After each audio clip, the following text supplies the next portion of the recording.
O yan mga idol, nakalas na natin yung CB natin na ginagawa from Chaong, Quezon, si tatay oh. Shout out. Ayan, gastusan. O yun oh, iyak malala. Alam nyo mga idol, itong konting pyesa na ikakabit natin, mahal na. Kasi po, siya naman ang bumili nito mga idol oh, sa kasa. O, nasa kanya resibo.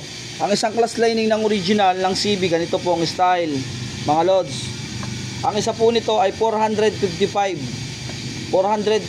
pesos. Kaya ito ay 1,820 yung apat. Tapos clutch hub, magkano clutch hub natin? Nasa 500 na yan. Yung isa nasa 400 plus. Ayan o, malalasa talaga ang pyesa ni CB. Tapos mga o-ring, ito, sa triangle at dun sa ibabaw, sa top o-ring at sa timing chain o-ring, valve seal.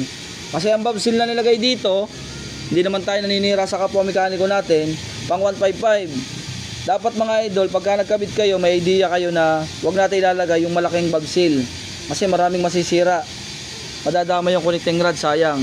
Kasi kagaya nito, hindi natin masasabi na ngayon walang ingay, pero kumbaga nauubusan lang is, hindi natin masasabi na kung hanggang kailan tatagal lang yung connecting rod.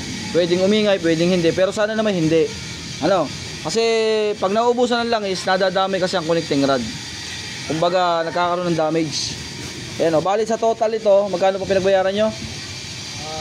3,908. Ayun, 3,908. Yun, malasalasa, kulang-kulang 4,000 na rin.